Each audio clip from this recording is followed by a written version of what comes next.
This is the Blairing Out with Eric Blair show, and we're chilling in the Hollywood Hills at the photo shoot of the premiere issue of Jerk of All Trades magazine, and we have Mickey Avalon. So you're doing a shoot here today. We're doing a shoot. They all know that you're the one who made me this. Yeah, well, now they do. He's Eric a jerk Blair. of all trades. Yeah. I Now, threw that in there. you need to definitely tell us about your relationship with Maggie St. as a photographer and what makes her great. She's awesome and takes great pictures. At what age did you discover that you had the talent of rapping and writing songs?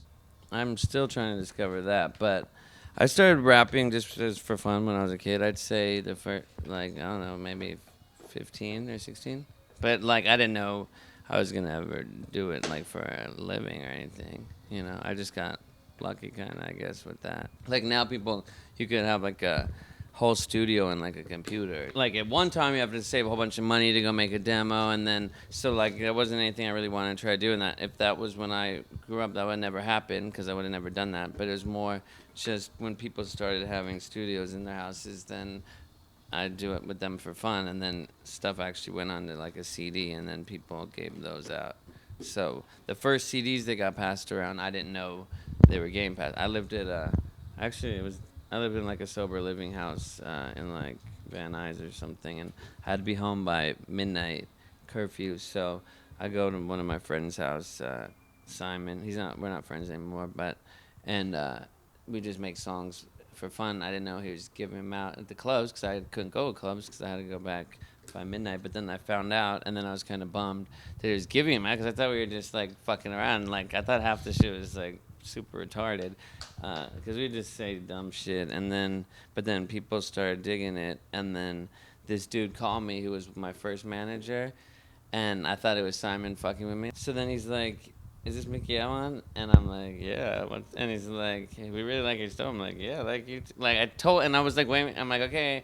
And then he said his name. I don't want to say his name, but then he said it, and it was a funny name too. So I really thought he was messing around, but then he wasn't. So then I went in there, and that's kind of when the whole thing started. And that I thought was just gonna be over in a month or two. Looking back in hindsight, now I see if someone wants to do music, you have to make songs, and then you have to go and play those songs, and then if people dig it, then it will keep going. So, but since there's nothing I ever thought about, I didn't know about that process. So I just listened to what the people told me to do. So, when I met that manager dude, they're like, "Go record some songs," because all those things weren't songs. They were just rapping, but not hooks or anything like that. I even remember he saw go in. He's like, "Well, we like what you got," but he's like, "Do you know how to write choruses?" And I was like, "What's a chorus?" And he's like, "A hook." I go, "Oh yeah, I can do that." So then they said, all up till then, all the managers I had were for minimum wage jobs, and the manager is the guy who pay you. In this thing, you pay your manager. So, but I didn't know that. So when I meet them and they said they want to work with me, I go, "Well, could you give me?" They wanted me to go record these songs, so I go, "Could you give me $1,500 a month so I could pay my bills and stuff, and so I could record those songs?" And then they said, "Yeah." So then I thought that was the biggest come up in my life. In my head, I was $4,500. I was these bridges will probably totally burn in the next 3 months. But I wasn't thinking about this music career. I was thinking I can't believe this. But then in that time, we recorded all those songs, which is pretty much my first record. And then, like I said, then he's like, "Okay, we're gonna work on the show."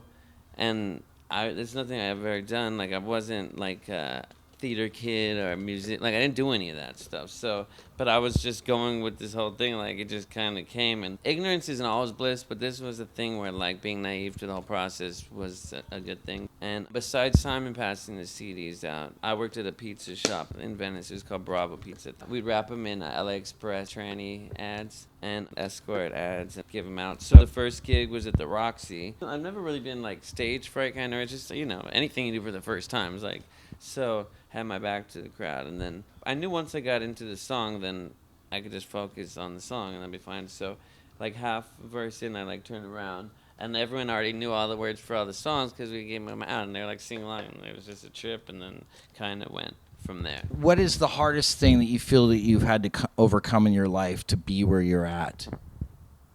Well, I haven't overcome anything. Like, I guess until you die, you're just always overcoming things. But I mean, with this whole thing, it's just persevering. I guess.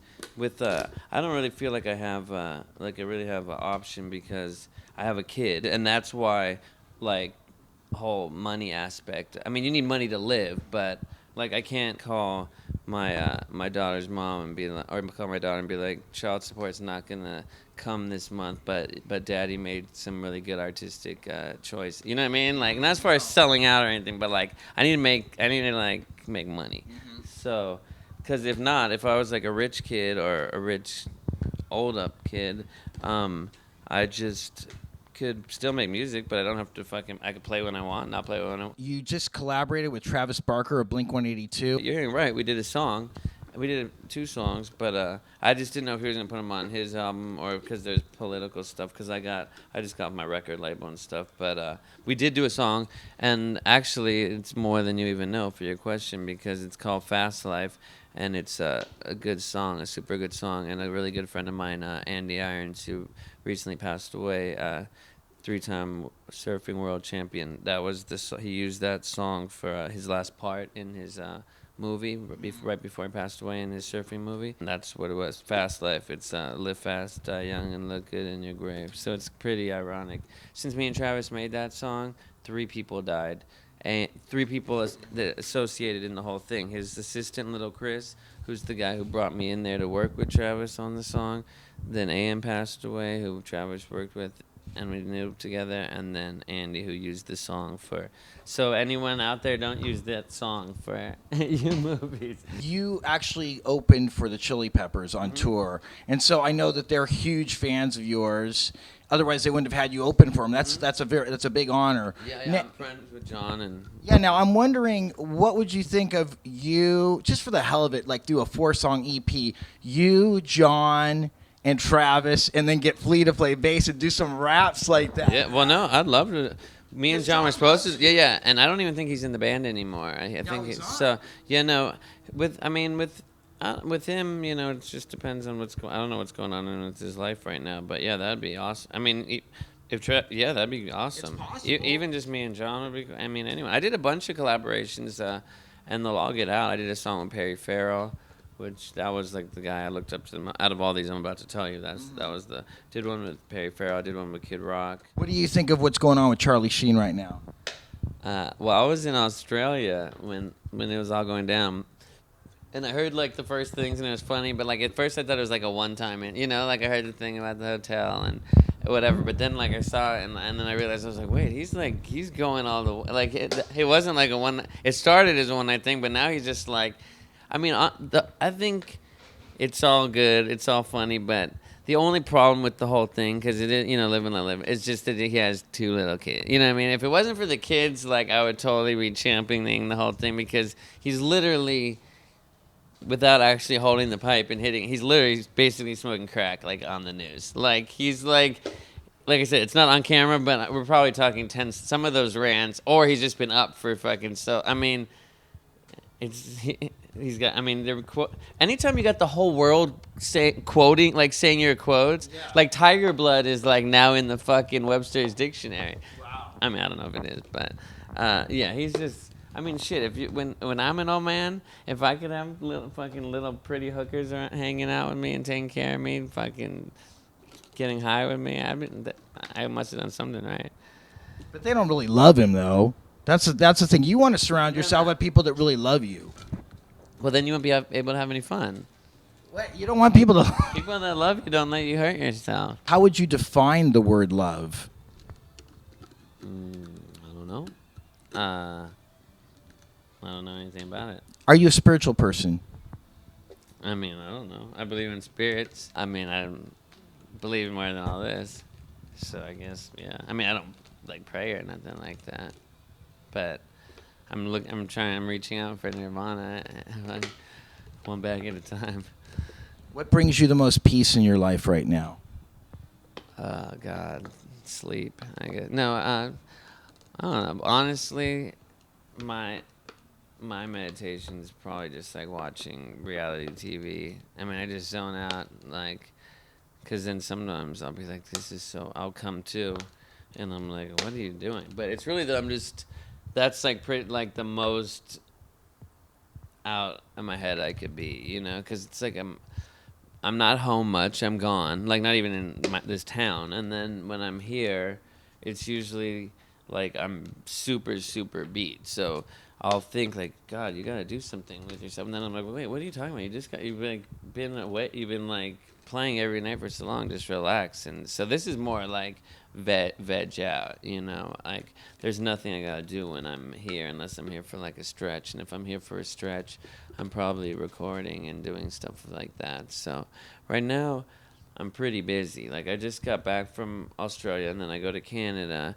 but then I actually have a minute off, and that will be. And we finally got some songs out. Like they're whole, you know, taking forever with the record, and I got off my record label so I can get it out. But since still it takes a minute to do it right. Plus, my record label, old one, owns a bunch of my stuff, so the songs will get out. Those songs will get out. Like doesn't I mean they'll get out just so people can have them. The money thing doesn't really matter. But we're going to be giving out other songs, like a few a month. So like we took a bunch to Australia and they got picked up on the radio. But they're like these free cards, and then you get like 2 songs a month or something. And then we'll put out like the whole 12 at a time. But I got like 100 songs, so it's not, the record hasn't taken forever because I didn't have the work, and it hasn't taken forever because I was doing like a Chinese democracy, like it just like I said, all this bullshit. And I try to do things. I got to where I got doing things my way. Then you try to like take to the next level and deal with all these fucking idiots. And then I should have done it my way the whole time, because those were the only mistakes I made by trying to be like humble and listen to, because I didn't, listen to someone who I thought knew better about this stuff. But at least the work has been done, which is cool. That if the work is all that matters for anything. If you're painting, it's the paintings. If you're doing all these paintings for a gallery or a museum and the gallery burned down, but you still did the fucking paintings, like, you're straight. You can put them anywhere. So whether or not, and I don't really make money off my record sales anyhow. Like, I just need people to come to the shows and stuff. So if the songs are good, and I've been playing all these songs and everyone digs them, they're probably on YouTube. So I go to Australia every year for the last 4 years, but this year we went to Perth for the first time, and they broke the barricades, and that's on YouTube. They broke the barricades and rioted at the end. It was insane. And I haven't put a record out in 5 years. Favorite collaborations? Probably Perry Farrell. It wasn't necessarily my favorite. It's probably actually, not because of Perry, just the producer was a schmuck and all this stuff, but probably the least good song, but the fact that I worked with Perry. And my friend Elijah Blue, yeah, we make some cool songs. He's in Berlin right now, and he's trying to get me to fly. I think I'm gonna fly. He's gonna fly me out there soon. You know why he's in Berlin, right? You know what the mystique about Berlin is, correct? Well, yeah, because he even said, "Come out, we'll be like Bowie and Iggy." And that stuff. Yeah. The trilogy, the Berlin trilogy. So he's fully like that. So yeah, that's what we're trying to do. We did Mickey's Girl and Suicide, and on Mickey's Girl, Elijah sings "Look Out for Mickey's Girl," and he sounded exactly like Lou Reed. And Lou Reed, he gave us permission. Usually you have to give up all the money, or if we put it out, he'll take all the money. But just the fact he doesn't he doesn't let people do that. So Lou Reed. So there it is. Blairing Out with Eric Blair show on the set of Jerk of All Trades magazine with Mickey Avalon signing off. The Blairing Out show.